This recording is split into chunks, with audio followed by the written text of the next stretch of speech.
Hey y'all, welcome back to my channel. So as you could probably tell by the title of this video, today I wanted to tell you a little bit about what I've been reading lately. Every month I try to read 2 books, one fiction and one nonfiction. And my fiction book of the month of February was called Orphan Train. And I'll link it in this description box. I don't remember the author's name off the top of my head. But Orphan Train had a lot of elements that I love in fiction. It was historical, it had dual storylines, and there was a little bit of a mystery involved. So one of the storylines was set in the Depression era, or just before the Depression, and it actually was really educational. It was about how orphaned or abandoned children on the East Coast were put on trains that stopped in small towns throughout the West until families would adopt them, or basically adopt them to use them as laborers on farms or for who knows what.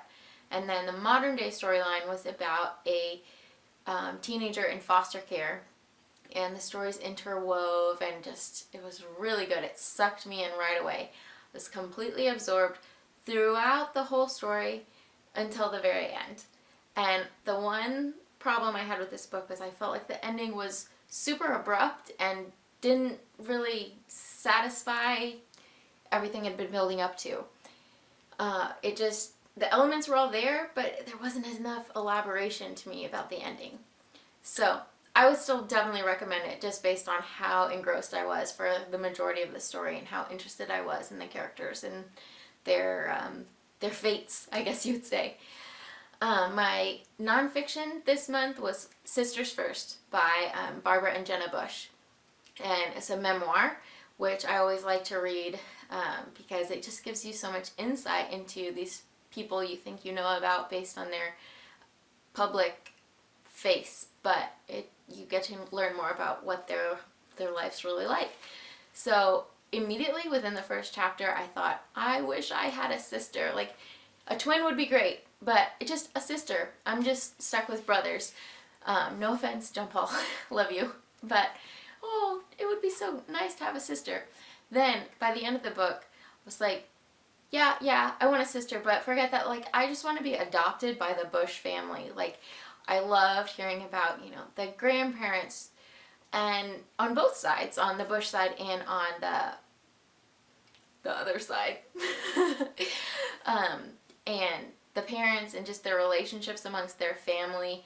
It just was a really interesting story, and I think gave a lot of insight into the private lives that you wouldn't necessarily expect. If y'all grew up around the same time as me, you probably remember seeing the Bush twins in the media and just them painted as crazy college students. And part of what they focused on in the book was how, they were just trying to have a normal life. And I thought back about it and was like, yeah, I don't feel like they were ever really doing anything that I didn't know tons of people doing too. What else was I going to say? The one thing that I thought was a downside of this book was the stories were very patchworky. You got a little bit of here, a little bit there. It didn't arc chronologically from childhood to present. It was patchwork, but they included a lot of little letters they got from their grandpa or texts they sent to their dad to and from, and it was really, really heartwarming. I thought I cried, I laughed. It was everything you want in a book. So this is something I'm going to keep doing on this channel as monthly book reviews, and you'll get one fiction, one nonfiction every month. So if there's any books you want to recommend, leave a comment down below, and if you like this video, please remember to give it a thumbs up and subscribe. Thanks for watching.